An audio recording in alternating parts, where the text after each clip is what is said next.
మరి ఈ కార్యక్రమానికి కర్త కర్మాక్రియ అయినటువంటి ఇమాం అన్నయ్య గారు, అలానే మరి డిపో సూపరింటెండెంట్ గారు, ఇక్కడ ఉన్నటువంటి సభమైన ఆశీనున్నటువంటి పెద్దలు, అంతకు మించి ఎక్కువగా అక్కడ ఉన్నటువంటి ఎదురుగా ఉన్నటువంటి ఆశీనున్నటువంటి వారికి అందరికీ కూడా నా హృదయపూర్వక ధన్యవాదాలు. నా పేరు డాక్టర్ నాగరాజు, తెలుగు పండిట్. మా నాన్నగారు ఇదే డిపోలో 15 సంవత్సరాల క్రితం కండక్టర్గా రిటైర్ అయ్యారు. వారి సాహచర్యంలో మరి ఇమాం అన్నయ్య, కులాలు లేవు, మతాలు లేవు, ఏమీ లేవు, అన్నయ్య. నేను చదువుకునేటప్పటి నుంచి మరి యంత్రాలు అప్పుడాలనే వారి ప్రధానమే ఉన్నారు, ఆయన బస్సులో తిరుగుతూ ఉన్నప్పుడు. ఇలా అన్నయ్యను మా నాన్న 10 సంవత్సరాలు 14వ నెంబర్ రూట్ బస్సులో డ్రైవరు, కండక్టర్. ఇప్పటికీ కూడా నాకు రమేష్ గారు చెప్పారు మాట్లాడతా, ఆ ఏరియా కనుక వెళ్తే ఇమాంబాయి గారు, పీవీరావు గారి అబ్బాయి అంటే అలాగే ఒక గుర్తు. ఆ ప్రయాణికి ఆ ఏరియా వాళ్ళు ఎప్పుడన్నా అప్పుడప్పుడు మేము ఆ బస్సు ఎక్కినప్పుడు ఇలా మా అబ్బాయి అని మా నాన్నగారు చెప్తూ ఉంటారు. ఆ ఏరియాలో రూట్లో తిరిగేటువంటి సర్పంచులకి, పెద్దలకి, ఎంపీటీసీకి, అటువంటి రాజకీయ నాయకులకి వాళ్ళు ఎప్పటికీ కనపడి ఎవరైనా దారిలో కనిపిస్తే, అయ్యా పీవీరావు గారు అబ్బాయిగా, ఇమాం గారు మీ నాన్నగారు ఆ రూట్ అయ్యా అని చెప్తా ఉంటే ఏంటంటే, ఇళ్లలో కూడా రెడీగా వస్తున్నాం అంటే కూడా ఇది బస్సు ఆపేవాడు రండి అని. సహజంగా ఎవరు కూడా మీరు వచ్చేవరకు మేము బస్సు ఆపుతామా అని అంటూ ఉండేవాళ్ళట. కానీ వీళ్ళ రూట్లో అదొకటి సంపాదించుకున్నారు. వాళ్ళు వచ్చేవాళ్ళు కూడా రెండమ్మని ఆపి ఎక్కించుకొని వెళ్ళేటువంటి వాళ్ళట. అందుకనే వాళ్ళు ఇప్పటికీ కూడా ఆ రూట్ వాళ్ళు గుర్తుంచుకుంటారని ఇంకా రమేష్ గారు చెప్తూ ఉంటే మా నాన్నగారు చెప్పినటువంటి మాట నాకు గుర్తొచ్చాయి, ఇమాం అన్నగారు వీళ్ళ జోడీతో. నిజంగా మరి అటువంటి వ్యక్తులు మరి ఎప్పుడో మా నాన్నగారు ఇప్పుడు 5 సంవత్సరాలు లేదండి చనిపోయి, అయినా కానీ ఇప్పటికీ మరి అందాక అరవింద్ అన్న చెప్తా ఉంటే గుర్తొచ్చింది. ఇప్పటికీ స్మరించుకొని చెప్తా ఉన్నారంటే వీడు చేసినటువంటి సేవలకి. ఎందుకంటే నాకు చెప్తూ ఉన్నారు ఇటువంటి పొలాలు దున్ని, అలాలు దున్ని, ఇలా తలంలో హేమ పండగ జగానికంతా సౌఖ్యం రెండగా ధర్మ జలానికి ధర్మ జలానికి ఖరీదు కట్టే నజీబు లేడోయి. నిత్య శ్రామికుడు అనేటువంటి వాడికి ఎప్పుడు గుర్తుంటూనే ఉంటుంది. ఆయన నిత్య శ్రామికుడు, ఆయన డ్రైవర్గా అయినా, ఏడీసీగా అయినా, ఇంటి యజమానిగా అయినా, కుటుంబ పెద్దగా అయినా, దేనికైనా సరే ఒక క్రమ పద్ధతిగా ఒక ఏంటంటే ఒక ప్రణాళికాబద్ధంగా ఉన్నటువంటి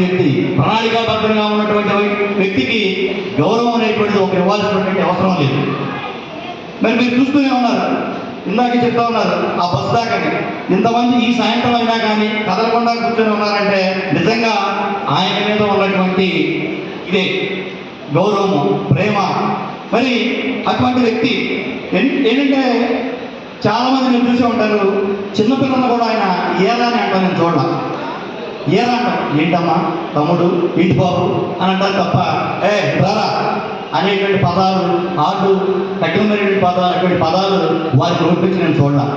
ఎందుకంటే నా చిన్నప్పటి నుంచి పరిచయం, చిన్నప్పుడు నేను చదువుకునే నాటి నుంచి ఇమాం అన్నయ్యతో నాకు తెలిసినటువంటి పరిచయం. ఎందుకంటే ఏ వ్యక్తుల్లో కూడా ఎప్పుడు కూడా ఎక్కడా కూడా కించిత్ కొంచెం కూడా చెప్తే సహజంగా ఏంటంటే అవసరాలు డ్రైవర్ ఫీల్డ్లో ఉన్నటువంటి వాడికి రసంగా ఉంటారు. నేను చాలామంది అబ్జర్వ్ చేశాను. కండక్టర్లు అంతా కూడా సూపర్ మెరిట్.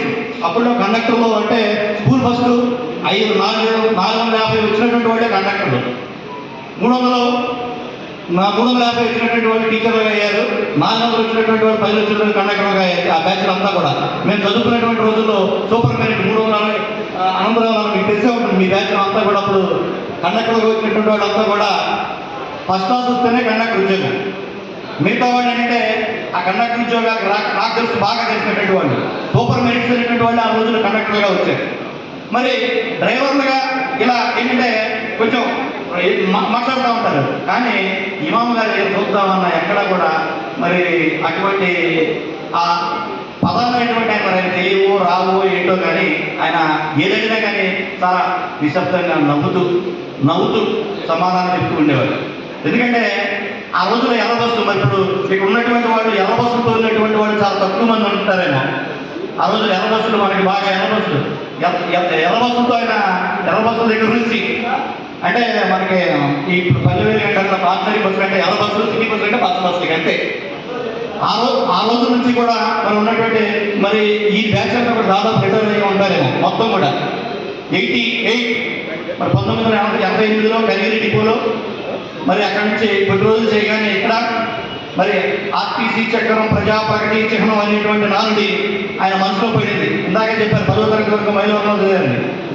మరి చదువుకునేటటువంటి రోజుల నుంచే మరి ఆయనకి డ్రైవర్ మీద మంచి ఆసక్తిగా ఉండేదని బాగా సహజంగా ఏంటంటే ఈ అప్పట్లో ఎక్కువగా ఉద్యోగాలు డ్రైవర్లు కానీ ఎక్కువగా మరి దాంతో వారు డ్రైవర్గా వచ్చి మరి ఆయన ఏ రిమార్కు లేకుండా దాదాపు 25 ఏళ్ల పాటు కించిత్ గీత కూడా ఆయన డ్యూటీలో ఎప్పుడు కూడా ఉన్నటువంటి రిమార్క్ కూడా లేదు. అటువంటిది మరి ఆయన డ్రైవర్గా మంచి అధికారులతో ఈపీకే అనేది అంటూ ఉంటారు. అప్పట్లో మా నాన్నగారు చెప్తూ ఉంటే అంటూ ఉంటాను, ఇవాళ ఈ ఇమాంకి ఈపీకే వచ్చింది, నెలలో బోర్డులు పేర్లు వేశారు, జాతుల పేర్లు వేశారని చెప్తా ఉంటే నాకు తెలిసేది కాదు. ఈపీకే ఈ నెలలో మా పేర్లు పడ్డాయని చెప్తా ఉంటే అంటే నాకు తెలియదు చదువుకునేట సార్. ఇప్పుడు తెలుసుకున్నాను. ఎప్పుడు కూడా దాదాపు 2-3 నెలలు కంటిన్యూగా ఈపీకే పేర్లే ఉంటా ఉండే చెప్తూ ఉండేవాడు. మరి అటువంటి నిబద్ధత కలిగినటువంటి వ్యక్తి మా అన్నయ్య. మరి నా చెప్తా ఉన్నారు, మా అన్నయ్య విజయ రహస్యం మా వదినే. విజయ రహస్యం మా వదినే. ఎందుకంటే ఈ ఓర్పు ఇంతటి ఓర్పు చూపిస్తున్నారంటే సహజంగా ఇంట్లో చికాకులు ఉంటే అవన్నీ బయట చూపిస్తూ ఉంటారు. ఇంట్లో చికాకులు లేవు. మరి మా వదిన గొప్పతనం అది. మరి ఆ విధంగా పిల్లల పెంచడంలో మరి మా సోదరి వాళ్ళు వాటి ఇద్దరు పిల్లలు మా పదవల్ల అమాన్ ఇదంతా కూడా అంత ఒక ఎల్బిఆర్